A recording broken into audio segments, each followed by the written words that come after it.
What's going on, everybody? Welcome back to another edition of the Dolphins In Depth podcast. I'm Daniel Oyefusi. That is David Neal. Thanks so much for tuning in. Quick reminder before we start, make sure to subscribe to the Miami Herald YouTube page, like, share, comment. You guys have been really supportive. Views going up in the past couple of weeks, comments, all that. So Thank you. much love, appreciate that. And as always, subscribe to the Miami Herald. Right. Now, the night, the day, the time has finally arrived after leaks and reveals and slight reveals. The full NFL 2023 season schedule is out. We've known who and where the Dolphins are playing for several months, but now we get to see it from week 1 to week 18 in order.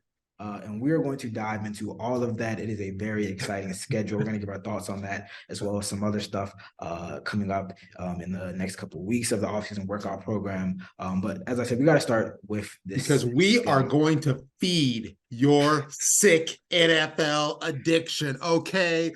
We are the pusher, man. All right? We are. We got to. We your mama, we your daddy, we that brother in the alley. We got to do it. We got to do it. The NFL, the kings of scheduling content, of all content, they finally put the 18-week schedule out for each team. And the Dolphins, we've been talking so much this offseason about how they are an up-and-coming team. They are an interesting team with big stars and big personalities. And the NFL recognized that rightly so, giving the Dolphins 5 nationally televised games.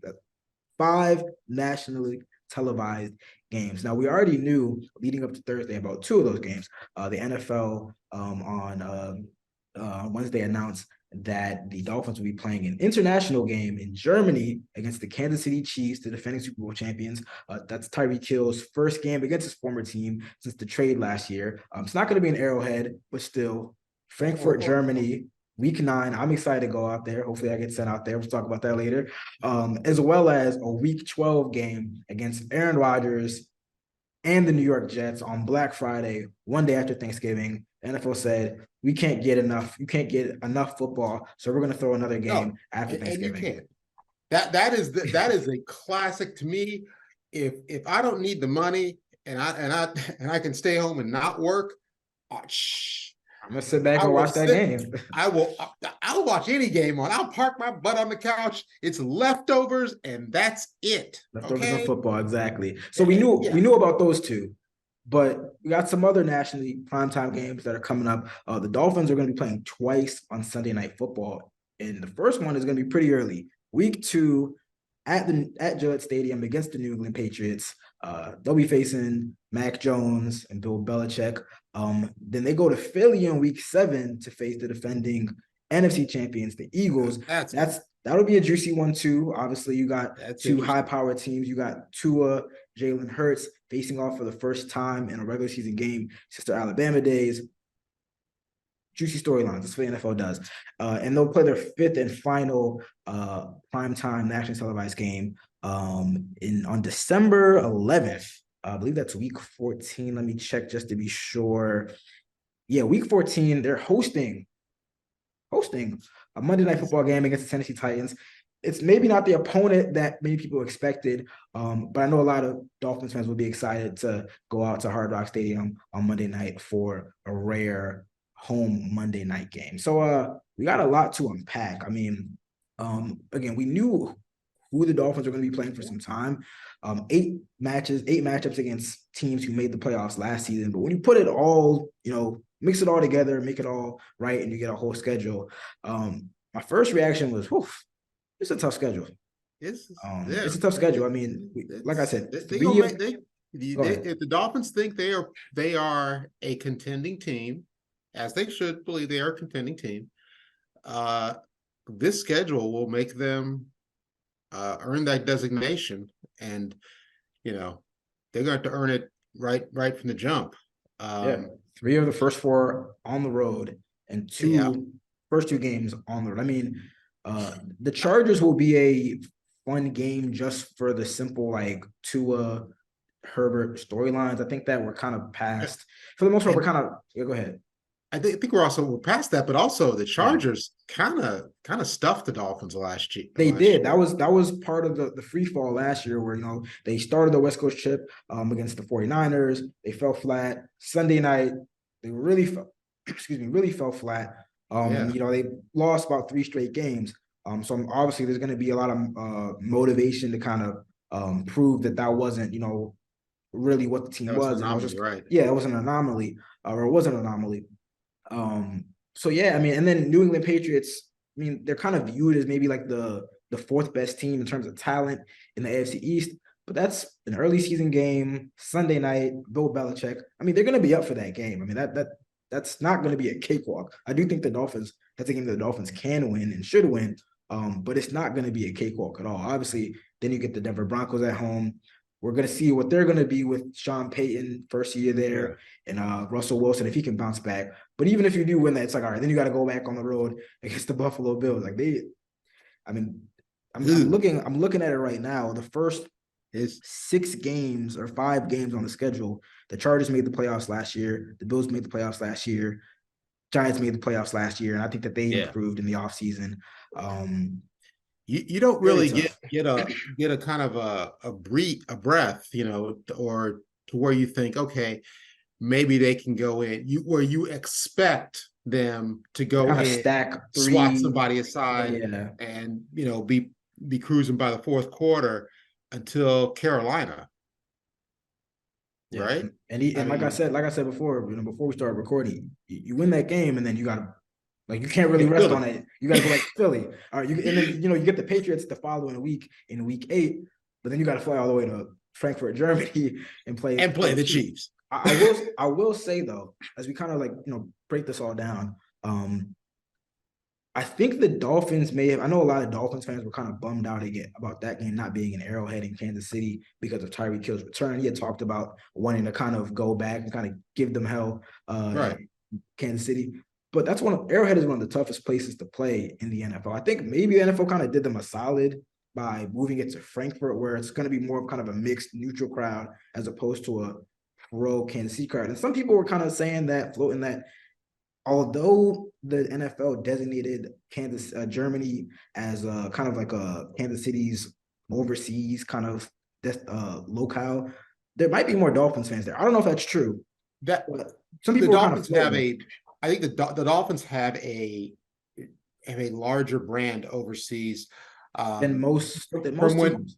From when the NFL first began going overseas in the 80s and the 90s. Yeah, the Dolphins played in Berlin before.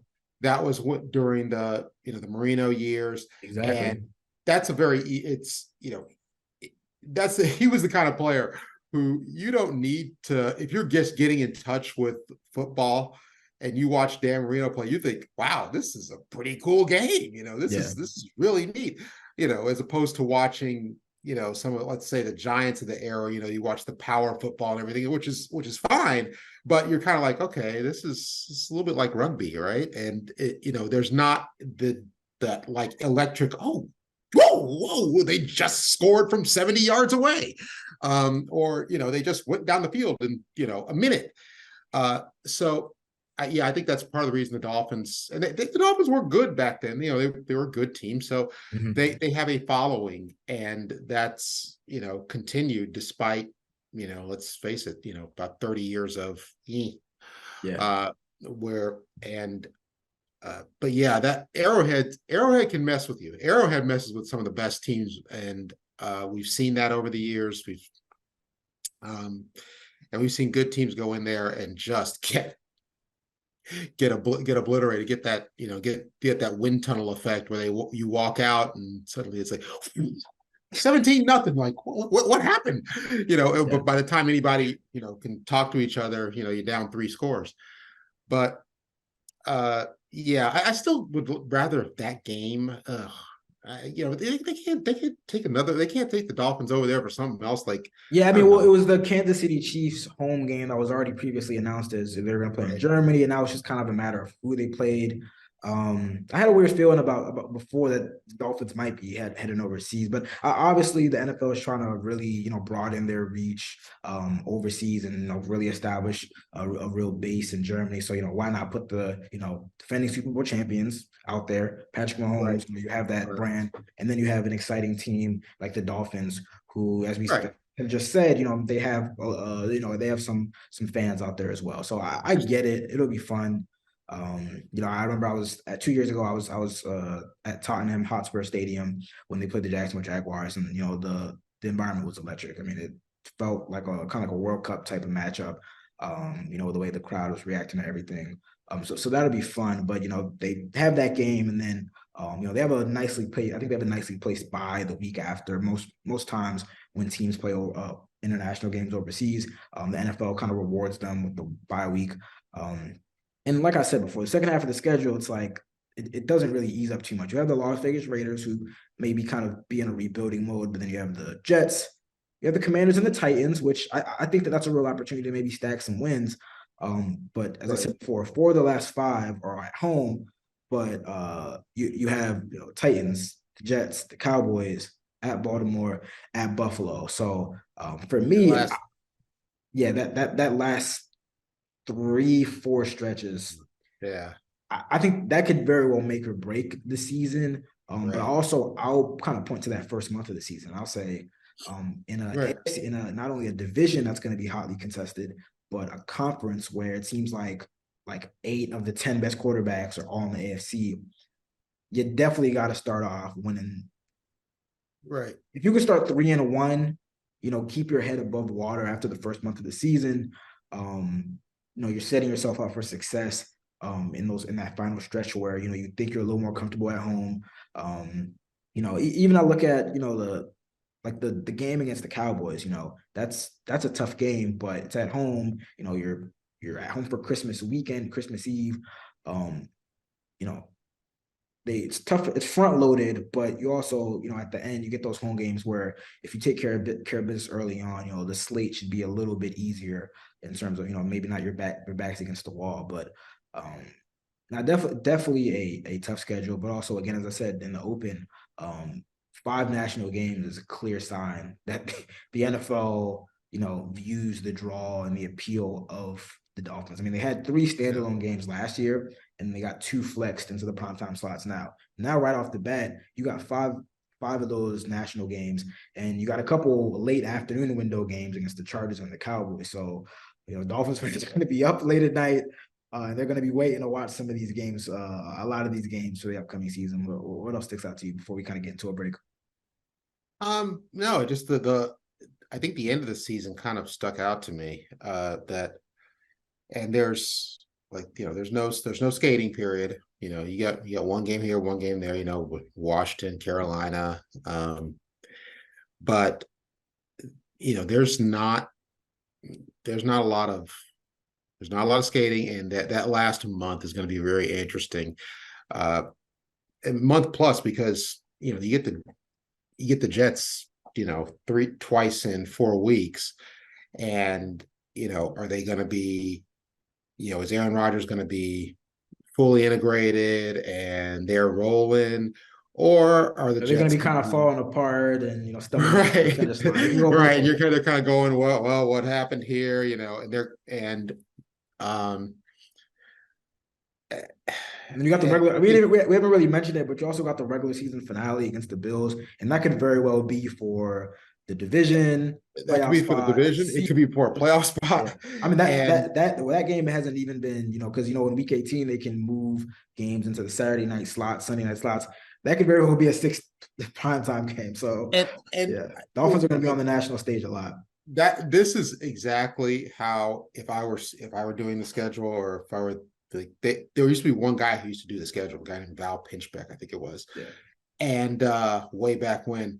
But if I were doing the schedule, this is exactly how I would have the Dolphins season end. You'd have it in playing Buffalo, either here or there, it doesn't matter. Because and have it set up like, okay, you might this could do it. This could set up. The only thing I would changes, I would put I would also have like the Jets, play the Jets, then the Bills, right? And I would try that with everybody, everybody closed a couple of division games, because I think that they should do that in almost every sport where you might have a tight playoff race, and you close like that, because that's, it helps build rivalries. It helps build, drama.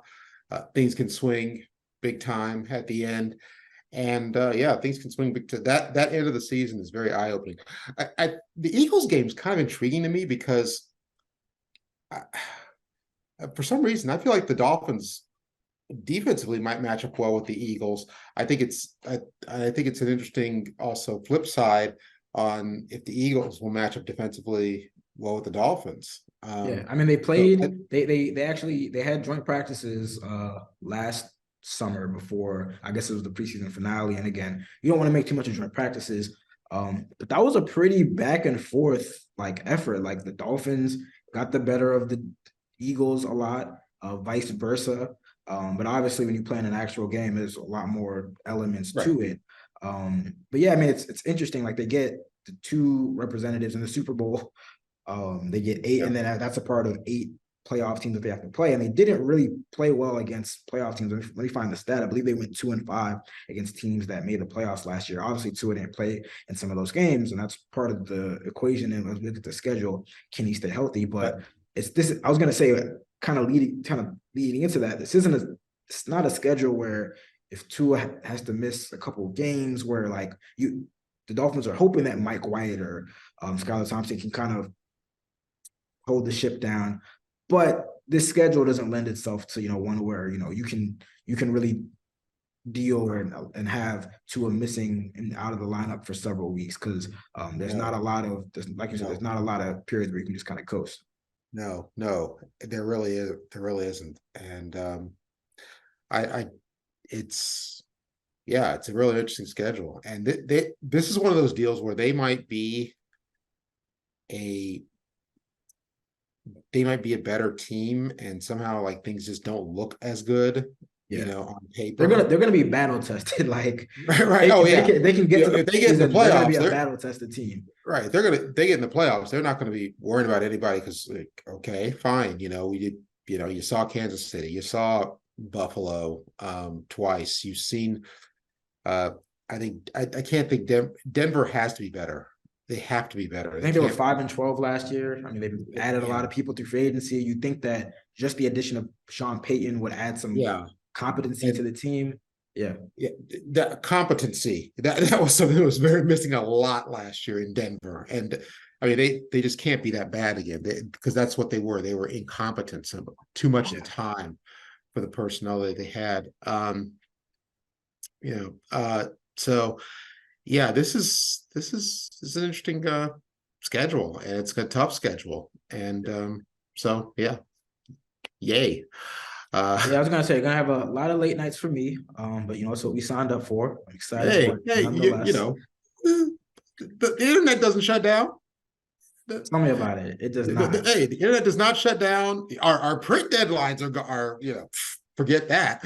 But the internet does not shut down. You'll be able to read Daniel's game summaries and analysis, and we'll be rolling. Now we will be starting Sunday, September 10th at SoFi Stadium, Los Angeles. As I said before, 5 nationally televised games, international game, first Black Friday game. And a quick just kind of scheduling, the NFL, as always, they have flexible scheduling starting, trying to have it written up here.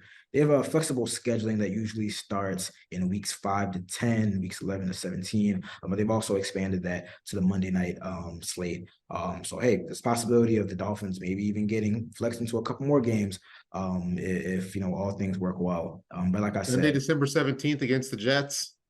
Hey, that's set up at 1 p.m. That could be an 8:20 before we know real it. Fast. Yeah, so the NFL obviously thinks that the Dolphins are going to be a team to watch, and it's looking like that with the way their roster is set up. All right, we're going to take a short break, but when we come back on this side of things, we're going to leave the schedule talk in the past. We're going to go to on the field a little bit. We've been talking to players on Zoom press conferences as they complete their offseason workout program. They've been talking a lot about this upcoming 2023 Dolphins team. We're gonna dive into some of those comments, so stay locked with us. What's going on, everybody? Still here on the Dolphins In Depth podcast with David Neal, talking all things Dolphins. Now, in the first half, we broke down the 2023 NFL schedule. Recently came out. The second half, ad nauseum. ad nauseum. Second half, I kind of want to touch on some comments from players. We've been talking to them weekly on Zoom calls as the Dolphins continue with their offseason workout program. We've spoken to Jerome Baker, Chosen Anderson, Raheem Mostert, Javon Holland. But one thing that stood out to me that I want to talk to in the second half before we get out of here is some comments from Raheem Mostert. Now, Dolphins signed him last year, joined Mike McDaniel from San Francisco. He knows him going back several years.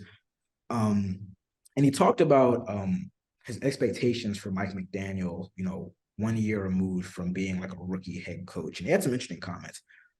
He said, I know last year being his first time giving the play calls, also being his first time being a head coach, and there's some things that I noticed in regards to Mike and his personality with the whole scheme of football. But as of now, he's totally locked in. He got his feet wet. That's how every coach approaches it. Being a first-time head coach, you're just testing the waters a little bit. Now that he's settled down, I believe that he's going to start making some moves in a way that's going to shock the world. It's not going to be shocking for me because I know what he can do. That's why I'm along this journey with him. But yeah, it's going to be a lot. I know a lot of people are going to be shocked about what he does.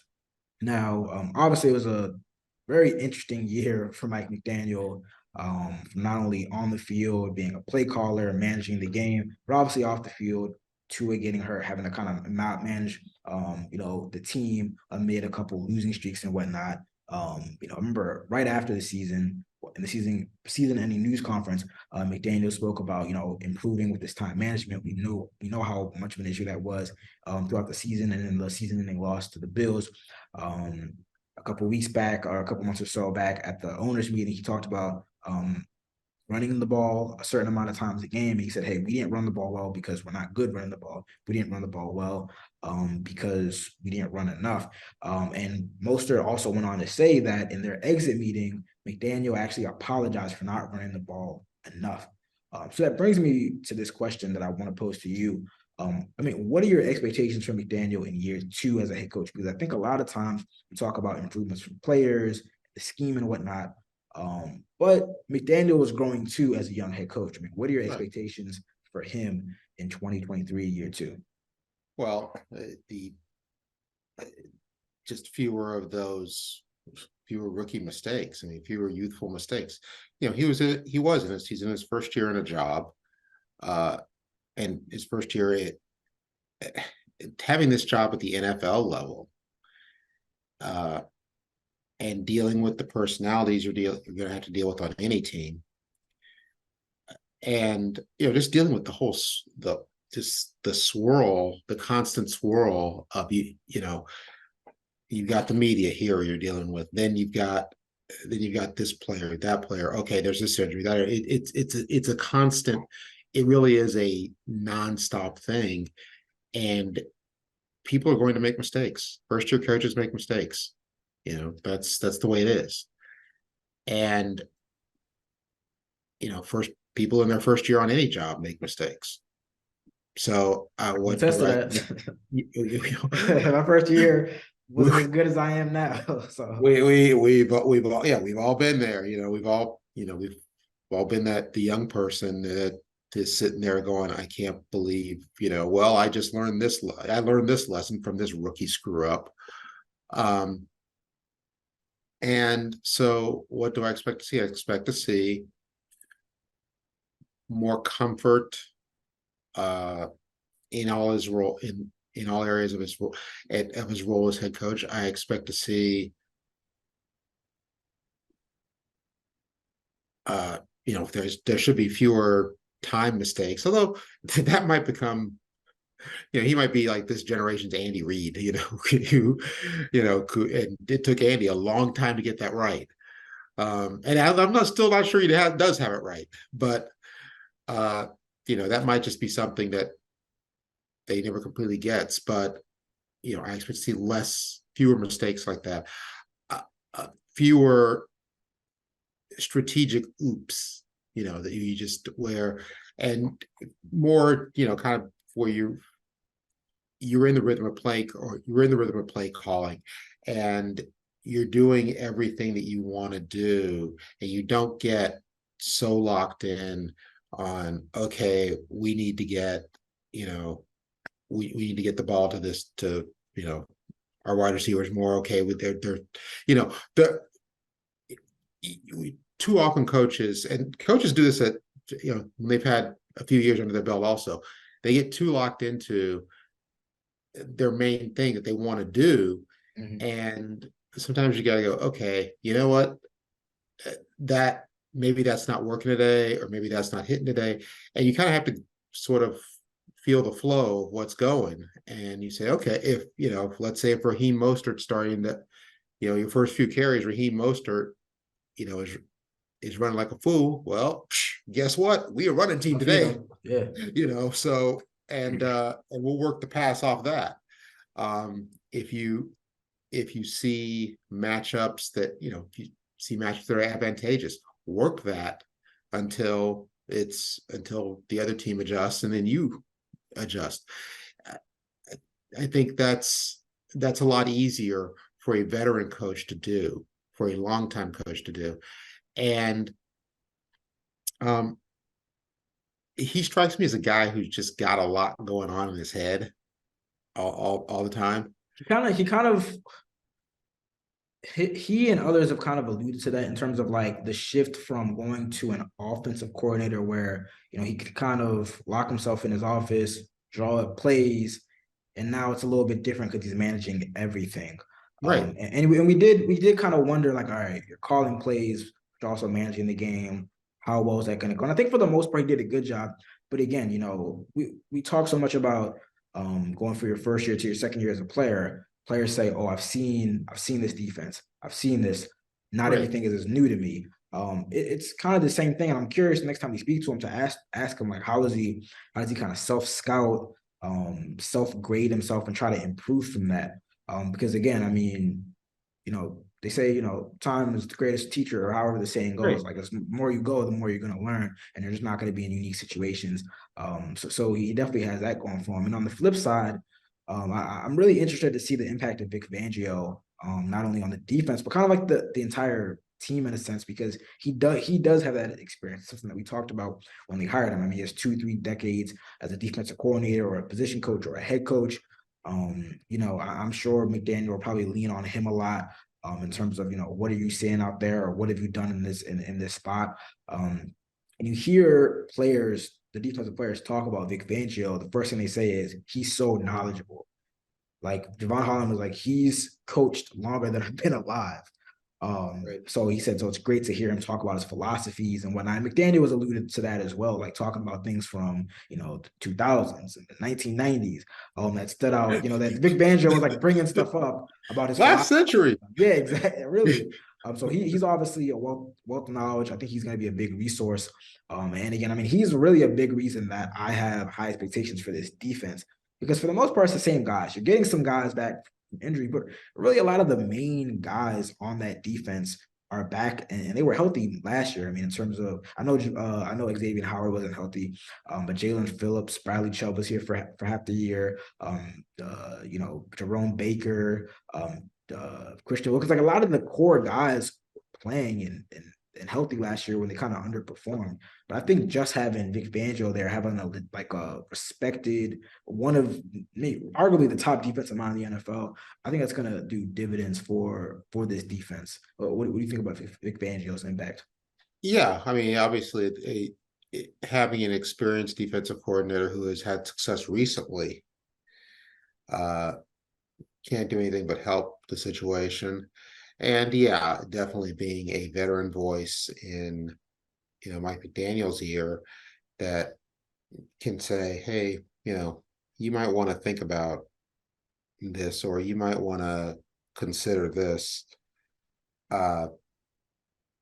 And because again, McDaniel's still learning, Fangio will bring up things that I'm sure McDaniel hasn't thought about, or if he has thought about it, it's one of 17 different thoughts coming through his head at that time that he's trying to take care of. So I think that I don't know what I expect from defense under Fangio. I really don't. I'd like to think it would be better. I like to think And they were 24th in points allowed last year and second to last in takeaways. So you got a lot of room to improve. Right. And I've talked about turnovers are they're volatile. They're so it's a capricious mistress. You can have a lot one year, and then obviously the Dolphins did. They had a bunch one year, and then the next year you fall off, or then maybe you bounce back. There are very few teams throughout NFL history that you can look year after year after year after year that force a bunch of turnovers, and that are always among the top 3, 4, 5 in turnovers. I can actually think of maybe like one, really. It was the Vikings of the 70s used to have these ridiculous turnover numbers, like averaging 4 a game a couple of years. But you just generally don't get that. And so I think I'd look at more at yards per play, explosive plays, and third down plays. And red zone. Third down, right? Obviously, the ability to get off the field, and points, yards, those things. And I think they should be better, and I would hope they'll be better. It'd be a big disappointment if they either stay where they are or they're worse. I mean, if they're and now. They got Ramsey. Part of the problem is they might be better, and then they have to play, the Bills twice, Philadelphia, the Chargers. You got now Aaron Rodgers is in New York, so you don't have the Flacco statue or the ghost of Zach Wilson's dreams quarterback. So you better be better. Or at least on the field, playing better, because if you're not, you're going to be they're going to get really buried statistically, and it's also going to be tough for the offense. The offense is going to have to win too many games, and you don't want to do that. You got that's the Marino years. So, I hope they're better. I think they should be better, and. We'll see. We will. Before we get out, I didn't do this in the first half, but I want to take one last look at that schedule. I know we're still several months away from kickoff, but I think the rosters are mostly set. We're past the draft, past free agency. Take a quick look. How many games do you think the Dolphins are winning in 2023? I know. Just take a quick. We got some time. Hey, we're gonna get the official. Do this now. We're gonna get the official predictions. Make me earn my overtime pay. Daggone. I gotta put your feet to the fire. I'm thinking. Okay. I'll start. I'm really bullish on this team. I knew who they were playing, but seeing it all stacked together, I'm thinking 10 or 11 wins, and I think they're going to be a competitive 10, 11 win team. I don't know if that's going to win the division. I think 11 wins should get them in the playoffs. But it's really tough. I'm not going to go like game by game which ones I think they're going to. We'll do that, the week before. But the way the schedule is, before kickoff, we'll kind of do all that. But the way the schedule is breaking down, I think this will be a 10, 11 win team. If they're a really good 12 wins, and maybe that wins the division. I think this is a playoff team, but they're going to really have to earn it.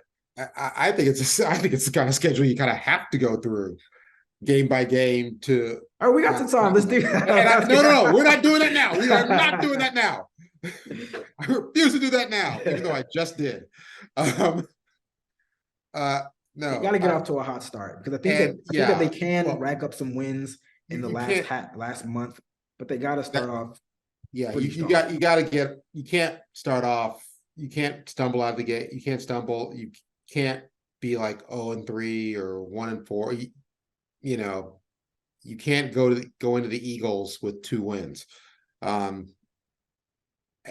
But I honestly think this is an 11-12 win team.